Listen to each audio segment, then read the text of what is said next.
Welcome back, travelers, to the Planeswalker's Tome, your portal to the realms of Magic the Gathering. Whether you're joining us on YouTube or through our podcast, we're thrilled to have you along for the journey. Now let us resume our exploration of The Eternal Ice by Jeff Grubb. Chapter 15, The Dead Don't Rest. The last armed conflict of the Ice Age is known by several different names. It was called Limdul's Battle in a few references of the conflict, mostly from the west where the Necromancer is the best known of the combatants. Most of the respectable history is called the Battle of Kejildor, for it was this particular conflict that the future of Kejildor hinged. One interesting variant name from the southern report of the battle called the Battle of the Planeswalkers' Proxies. This version puts forth the idea that both armies were little more than the toys of powerful figures, Freyalise and Leshrac, and the loss of life and what followed was nothing except one more game in the great cosmic chess match between these great forces. This is, of course, moon gathering of the highest order. While Limdul did trace a great deal of his power to Leshrac, there is no contemporary account from either the Kejildorians or the Boruvians that put Freyalise at the site of the battle. Indeed, Freyalise's actions on the day of the battle are probably the second best known in Tizier, right behind the devastation of Argoth itself. Why should she concern herself with a mere mortal war when she had more important things to accomplish? Indeed, argue proponents of this idea. That's the exact point. The entire battle, indeed the entire war, was to keep Leshrac engaged with other matters through his proxy Limdul, until it was too late for him to do anything about Freyalise's plan. The entire war in the north was not as a result of Limdul with Leshrac as patron, but rather the careful, eon-long planning of Freyalise. As a historian, I see this purely as the inborn desire for individuals to make events, even important events, bigger than they truly were. Putting both planeswalkers at this climactic battle would be icing on the cake. What would be necessary to make this the truly legendary battle that even without their presence it was? It is an interesting fancy that Leshrac and Freyalise would take interest in this particular gathering of mortals at this time. But that is all it is, a fancy. Arkle, Argivian scholar. Freyalise sat cross-legged, suspended in midair by her own magics, a greenish nimbus of power pulsing around her. Jodah wondered if the waves of energy radiating from her rendered the three of them invisible, or merely kept the others at bay. In any event, no one came up to the Tor. The goddess was dressed in archaic padded armor of the type Jodah had not seen in centuries, with a tall quilted helmet that swept upward like a priest's mitre. Her stone-feathered cape arced upwards from her shoulders, before falling beneath her, and seemed to have a mind of its own, swaying in time to unheard music, affected by no breeze in this world. Lit by the dying rays of the early sunset, her flesh looked like that of some waxing effigy. Jodah pulled himself up to his full height and said, simply, Freyalise. Yaya stayed beside and slightly behind him, glad to leave the more powerful mage between her and the planeswalker. Lord Archmage, said Freyalise, a small knowing smile on her face. You're looking much better than the last time I saw you. I was indisposed, he said. I'm much better now. You mentioned something about a bargain. Freyalise placed her fingertips together in front of her, and her eyes twinkled. When you were indisposed, your comrade here made certain promises on your behalf, promises that I now intend to collect upon. I greatly appreciate your help in my time of trouble, said Jodah, but I was under the impression that the debt had been paid, at least in part. Again Freyalise's eye twinkled. Hardly, she said, looking past Jodah to Yaya. Jodah did not turn to Yaya, but instead said, I've come to understand that you spent some time in my school on the island of Latnam. One of my subordinates contacted me with your request, and I gave permission for you to have a full run of the library. Did you not find what you're looking for? Your archives are extensive, Archmage, Freyalise. You should be commended. I don't think you know half of what you truly have there. And yes, I found what I was looking for, which is why I'm here. And no, the mere access does not cancel the debt you owe me. I thought of it as no more of a professional courtesy, akin to my using your magical safe haven to whisk you away from certain death. Then what is it that you want? Asked Jodah. Your young friend knows, said Freyalise, still looking past him at Yaya. Jodah folded his hands in front of him, waiting. Yaya finally spoke, her voice tentative and unsure. The mirror. She wants your mirror. Jodah turned, surprised, towards Yaya, and heard the planeswalker laugh behind him. Yaya took a step away. It took Jodah a few moments to find the words. My what? He said at last, the words strangled in his throat. You were dying, said Yaya quickly. I didn't even know you needed the mirror until she told me, and then she wouldn't tell me where it was until I agreed to let her use it on your behalf. I'm sorry. I should have told you sooner. I shouldn't have agreed in the first place. But you were dying. Jodah strode over to Yaya until he stood looming over her. Then gently he reached out and embraced her for a long moment. It's all right, he said softly. Never regret. If you regret too much, you go mad. He spoke to Yaya but looked at the planeswalker to Freyalise. It won't work for you, you know. Freyalise laughed. You think I plan to use your little mind toy for the second-rate games that you do? that I might look into its depths and find my true self? Sorry to disappoint you, but I have a much more important use for it. Jodah's lips were a thin line. You're going to battle in a few days, perhaps less. The mirror would be useful in fighting other mages, perhaps afterward. Perhaps, Freyles, or perhaps I want to hold you to your word, or your little friend's word. We're at war, said Jodah sternly. The fate of a nation may depend on what happens here, perhaps the fate of all Eastern Tezier. Fate of a nation? Again the lightning bolt laughed. Since when did you care about the fate of anything other than yourself and your studies? Am I talking to the same Jodah who has spent 2,000 or more years scored away in his little library? The Jodah who up to now hasn't shown a whit of worry about others? The Jodah who threw up the great ice walls between Latnam and the rest of the world just to keep them away? Where has your concern been for the past few millennia, O archmage, O master of magic? The nature of magic is changing, said Jodah simply. If you take the mirror, you may damn a nation. The corners of Freyle's mouth almost spiraled in a puckered smile. I will keep that in mind. Trust me that I will be using it for a more important purpose. And like you, I have a schedule, and a purpose more important than a nation, king, or mage. The item. And like you, I have a schedule, and a purpose more important than a nation, king, or mage. The item. She held out a thin waxen hand. Jodah slowly reached into his vest and withdrew the mirror. Slowly he handed it to the planeswalker. As she took it, he said, Will you return it? She smiled again. If you want it after I finish, and if you survive your little battle, you may have it. She took the mirror and slid into a little pouch at her belt. Does this complete our bargain? Said Jodah, watching the mirror vanish. It does, said Freyles. If you live past Limdul, I will come to you one last time, Jodah, when all is ready. You do not have to come, but you will want to. Jodah merely folded his arms and stared at Freyles. The planeswalker arched her eyebrows. One more gift before I leave. From me to you, for all the old times. No strings attached. Remember, Jodah, the dead don't rest. Neither should you. She was gone with the last rays of the sun, the light warping around her and falling in on itself. The western sky was merely a smear, blood red beneath heavy northern clouds, clouds that cried of an approaching storm. Yaya came up to Jodah's side and held him. She said, I know I shouldn't feel bad, but that was the only way to save you. I'll help you get it back afterwards. Jodah held up a hand, gently, to hush her, and stared at the place where the planeswalker had been. Buttercups were already blooming beneath where Freyles had floated, brought to early life by her presence, and now damned to cold by her absence. Freyles' last words rang in his ears. Were they one more jibe? One more bit of bravado from the more powerful planeswalker? Jodah's mouth formed a hard line. Then he turned to Yaya. We have to get back to the camp. Make ready for the battle. Now!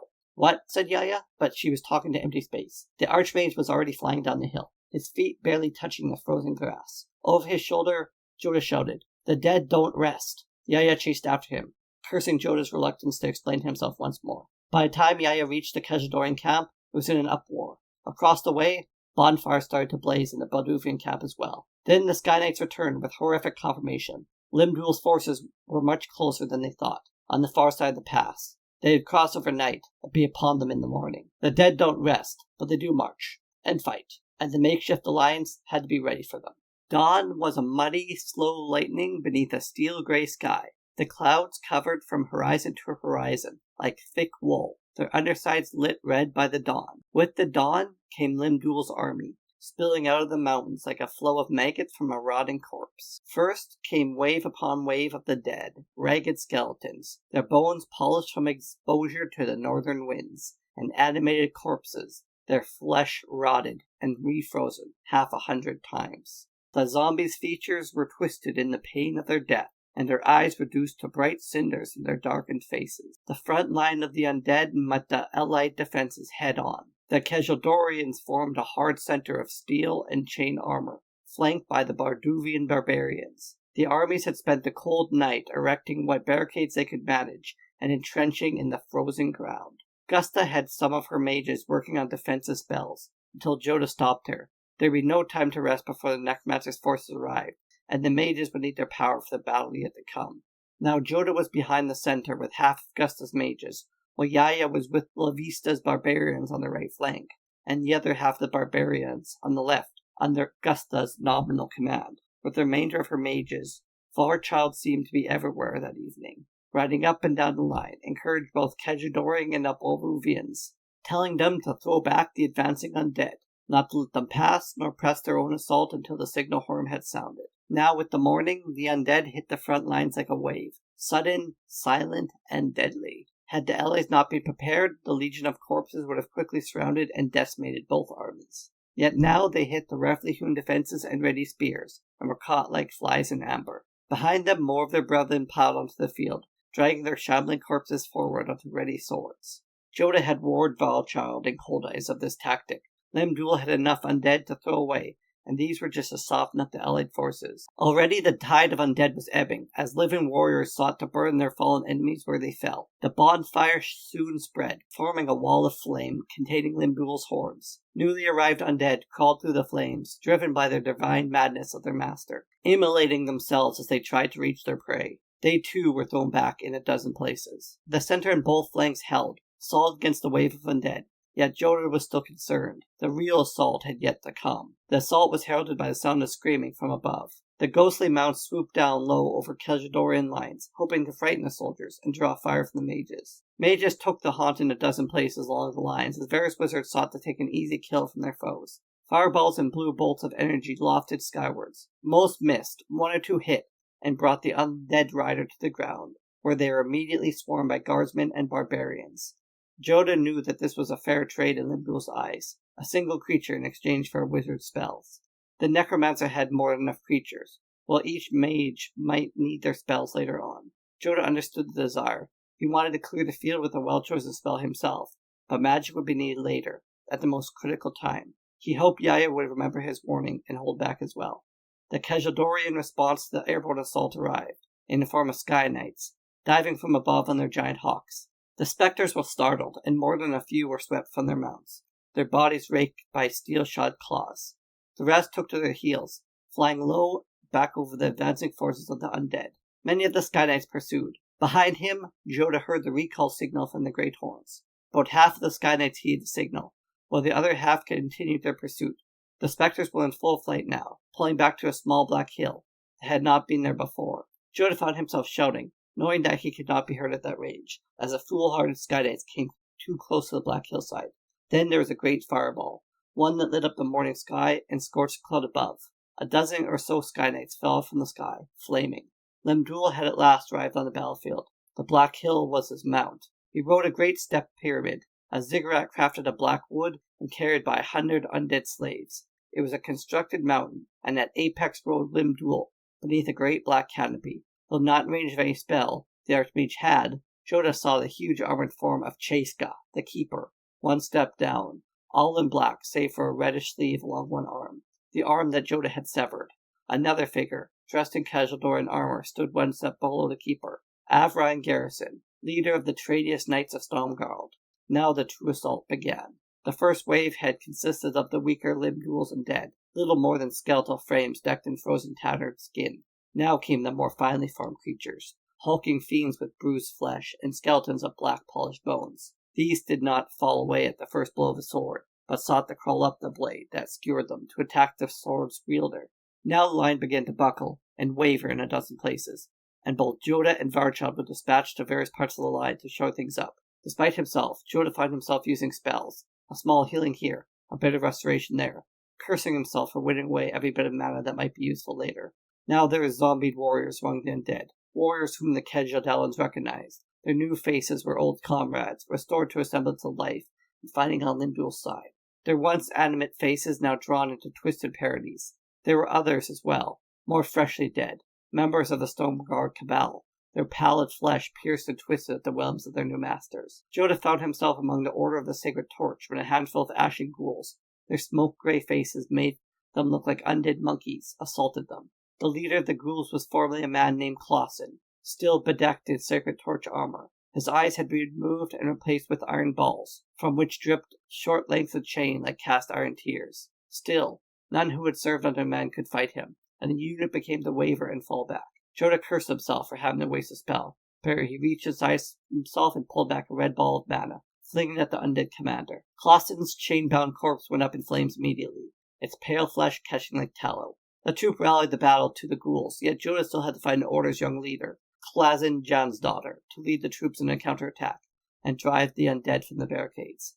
Klazia screamed for order, and slowly the unit pulled itself together, charging the barricades and throwing the last of the ashen ghouls back into the pyre of their burning comrades. There was a brief respite, then far ahead the sound of hellish horns, and the beginning of a new assault. Jodah grit his teeth in expectation, and wondering how well the flags were holding up, and how Yaya was faring. Lim-Dul's terror tactics were less effective at the ends of the line, where the barbarians took great delight in cutting down any member of the cabal they spotted.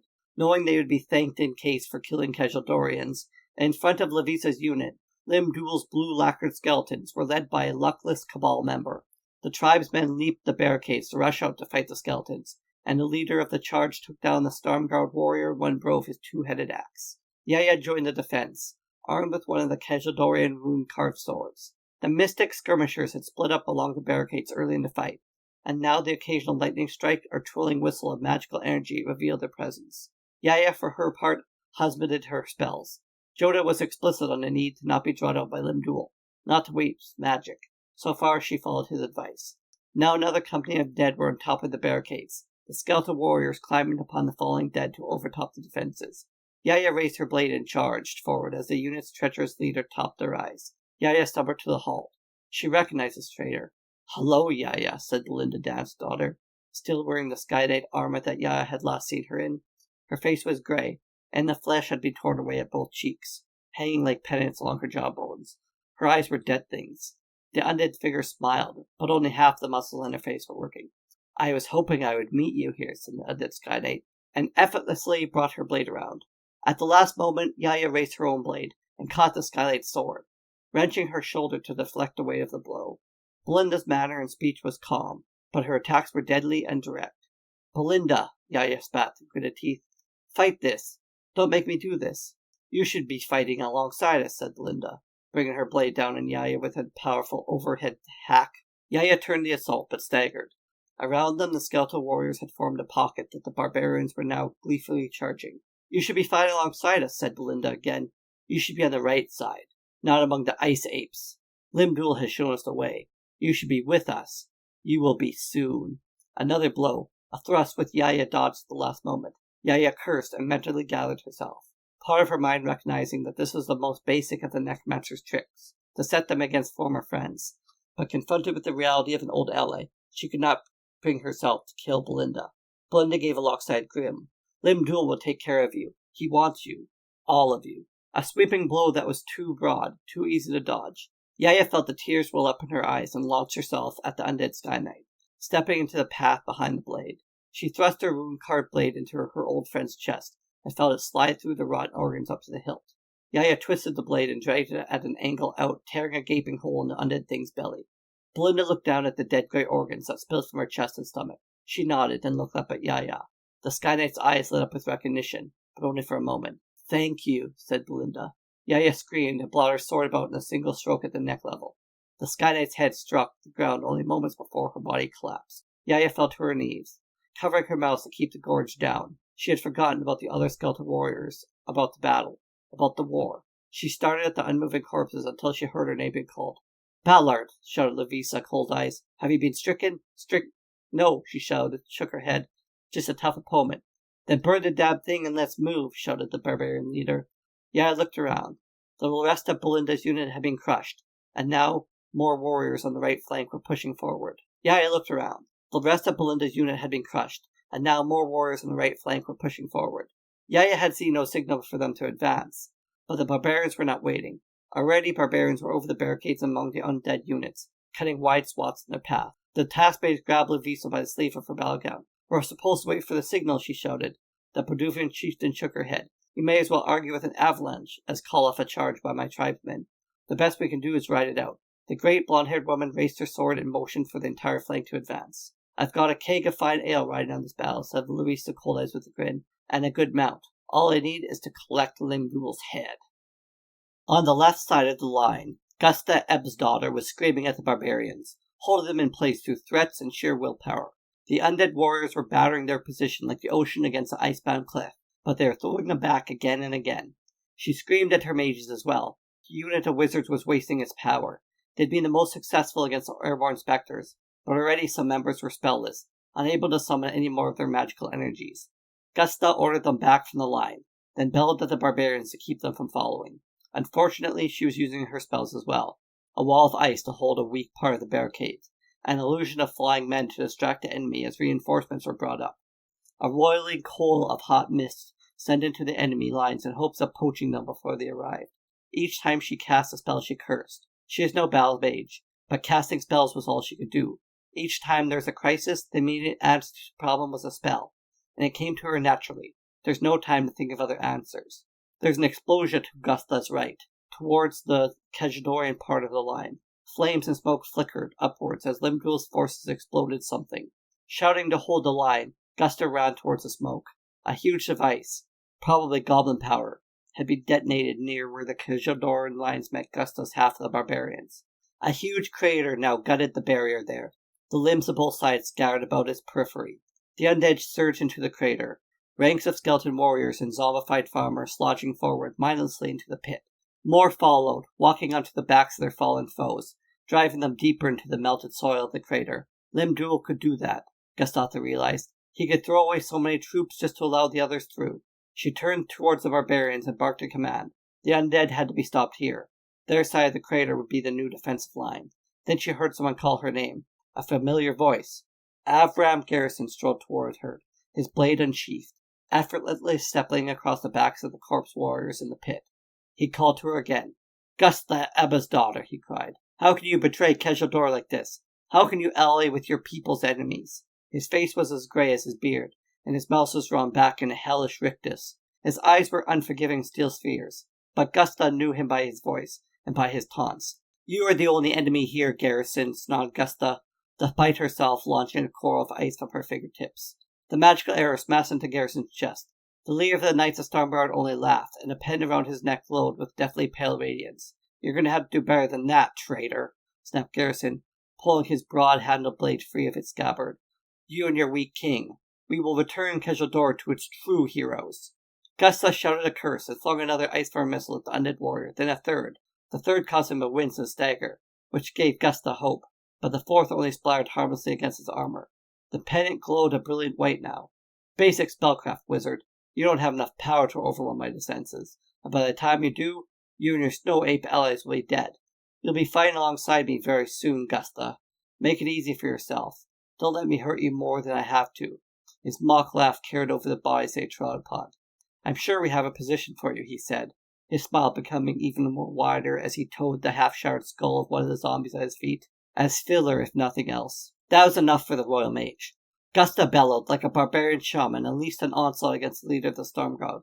Ice bolts and blasts danced from her fingertips, along with jagged arcs of lightning, and forces too arcane to be properly described. The very air began to disintegrate under her assault. Garrison stopped laughing abruptly as the pendant around his neck exploded from the sudden assault of magery unleashed upon it. The shattering fragments drove into his chest and upward into his face, and he staggered. Still, Gusta kept up her assault, and the air curdled around the undead warrior from her spells. Then she stopped, clutching her chest. Pain had blossomed there, pain that reached through her mortal frame. As she watched, the smoke and ash cleared, around from where Avram Garrison was standing. It was empty. There was nothing where the leader of the Stormguard Knights had been standing. She was unsure whether he had escaped, or if she had blown him to tiny pieces. She was empty as well, her mind exhausted, the heart of it pillaged from every memory, of every scrap of mana. She cursed herself, a novice. She may have killed the traitor Garrison, but at what cost? That's when the crater full of undead shifted before her. It began as a ripple at the far end of the corpse-made lake, and it grew in intensity as it rolled forward. The zombies now climbing one atop the other to mount a great sentient hill that pulsed with its own unthinking energies. Gusta barely had time enough to scream again before the undead fell upon her like a wave. Now the line was looking like a snake. Jodah realized a sinuous barrier between the living and the dead. Zombies had breached the barricade in a dozen places. The Keshadorian knights collected in tight units to drive them back. A huge bulge bent inwards as the barbarians pressed forward on the right flank. There was an explosion near Gusta's left flank, and the barbarians were driven back only to regroup and retake their original positions. Their right flank advance had quickly mired as the undead swarmed around the main body of the barbarians, and more circumvented them entirely and fell upon the Keshadorian units, who were still holding their positions. Varchild rode up to Jodah and shouted, "We must give the order to advance." "It's too soon," shouted Jodah, trying to make himself heard over the din of battle. "Tell the snow apes that," spat Varchild. "They'd charged into battle and are cut off now. It's now or never. Tell the rest of your mages." Jodah nodded and gave the order to Gusta's senior students from the Royal Academy. Now the mages began their litanies and prayers, their rituals and wards, Their job was to provide magical cover from the worst of Limdul spells, while the center van of the line advanced. Jodah heard a distant horn sound, repeated by others, further away. As a single unit, the central portion of the Khajidoran line ground forward, Jodah and the mages in the center moving with it at its heart. Slowly they advanced into a mire of dead men and women, of chopped corpses that had been magically reanimated, their arms and hands still moving and clinging to them as they passed. They passed over the barricades and smoking pyres of earlier beaten corpses, now stood aflame to keep them dead. The undead fell before their swords and spears. Others passed around them, some pressing on to the camp itself, in a mindless goal that ignored all others. Varchad would not care. If they failed her today, there would be nothing to return to. The central van topped a small rise from its ridge. Jodah could see that the barbarians had surged forwards and now were surrounded by the legions of undead. Jodah looked behind him for any of the Khajidoran reserves, any units that could relieve the barbarians, but Varchad had already moved the Hipparian cavalry to the left, to aid the remains of another Khajidoran unit near the crater. There would be no help from Varchad for the barbarians. Jodah cursed and reached into his mind, to a new spell, recently mastered. He thought of the research he did on Khajidoran histories. He thought of the legend of the Arctic Fox, a warrior who outshone even Morton's Stormguard. He thought of the legendary lost unit which disappeared into the mist when Stormguard had met his ends. He combined those memories with the power of shining mana within him and brought them all to life. Surrounded by undead, Yaya was now reduced to a few last spells and her rune-carved blade. The charge had lurched to a grinding stop, and now the undead were among them. The war had devolved into a set of single battles of living against the dead, and the dead were winning. Already barbarian casualties were beginning to stir from their slumber of dead and rise to battle the remnants of their fellows. The longer they remained in place, the worse the odds became.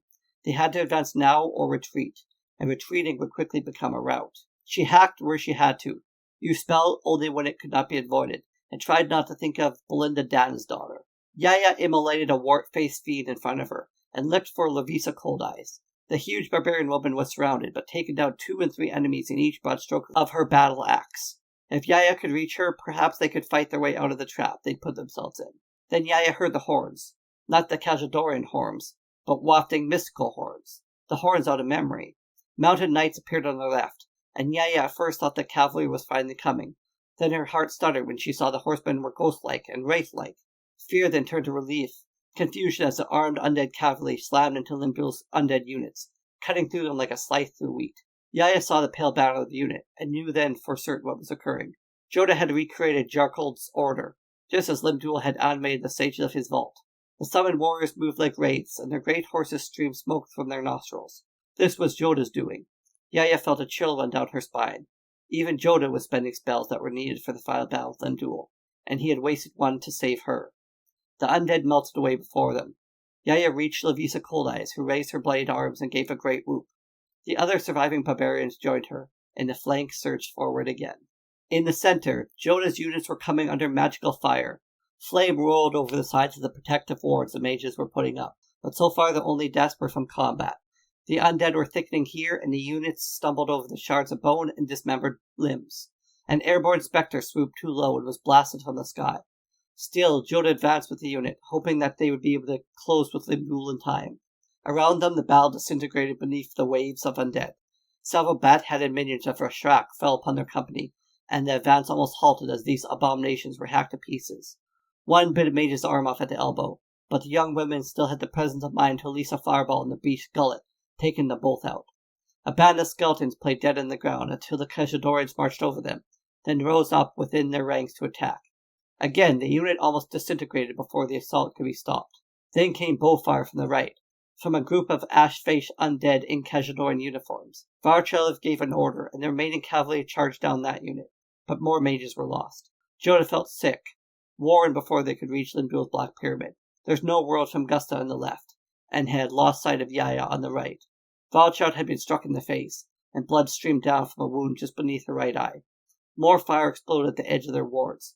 Jodah just hoped that it was Limdul casting these spells, and that the battle was weakening him as well. Both sides of the battle dodged aside as a huge mechanical man, one of the Soldevi Golems, lumbered through.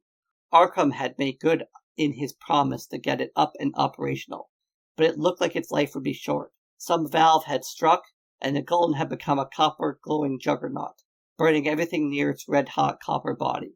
It charged out of view towards the Black Pyramid. Then there was a great explosion ahead of them, and bits of hot metal rained down on both the undead and the mages. The pyramid was closer now, and had 2 units. Levista's barbarians and Varchild's knights were closing in on Limdul. Jodah was in spell range, but the necromancer had vanished from the Black Palanquin.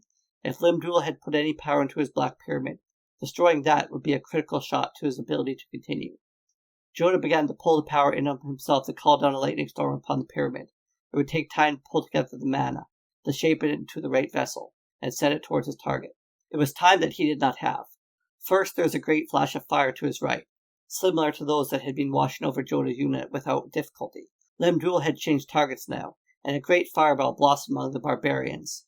Jodah felt something flicker in his mind, as the summoned wraiths that Jarkod ordered wavered in the heat and evaporated, never to return. Jodah's heart sank at the realization that Yaya was probably among those in the fireballed unit. The fear throttled the spell in his throat and killed his magic. Then Jodah's own unit came under assault, this time from hulking morphines. Their leader rode an undead unicorn, its flesh stripped away to reveal its bleeding muscles. It was Avram Garrison, his armor shredded and his face a frozen grin. A grin that seemed to broaden when he saw Varchild. "Country girl," he shouted. "Pity you aren't good enough to fight a real battle." It was a small taunt, but it was enough. Jodah shouted, but Varchild dug her heels to her own mount's flanks, and her great warhorse leapt forward.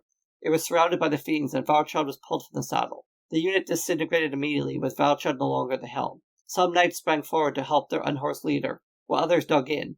Still others fled as the undead poured upon them. The mage at the heart of the unit flailed about as well, many fleeing. One attempt to fly out of the way was caught by a spectre almost immediately, who shredded his body and dripped pieces over the survivors. No, thought Jodah, we're so close. But that was the last thought he had as the ground itself surged up around him, and turned against both friend and foe. The morphines howled as molten pits opened beneath their feet, and Kajadorians wept and fled the field as they saw their comrades scalded to death. Avram disappeared in a roil of dirt, a horizontal avalanche, and Varchild with him. With the eruption came a great force of detonation. Jodah reacted automatically, throwing one more spell around him and clutching it to himself tightly, like a cloak. The explosion pressed through him, scattered those around him, but leaving the archmage untouched, if dazed. Jodah curled himself into a ball as the wave passed over him. When he looked up, he was alone. A barren patch of dirt between him and the base of the pyramid.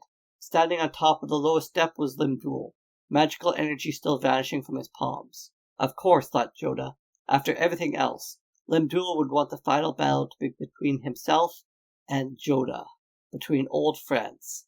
The necromancer had been fully transformed. Limdul bore horns the size of great rams, and his shoulders were overly muscled to support them. He still wore the robes that Jodah had first met him in, and his right hand was filled with rings. The fingers of his left hand played over the rings, and he nodded at Jodah. The archmage nodded. It was quiet here, and the noises of death and the battle seemed miles away. "Hello, friend Jodah," said Limdul in an offhand way.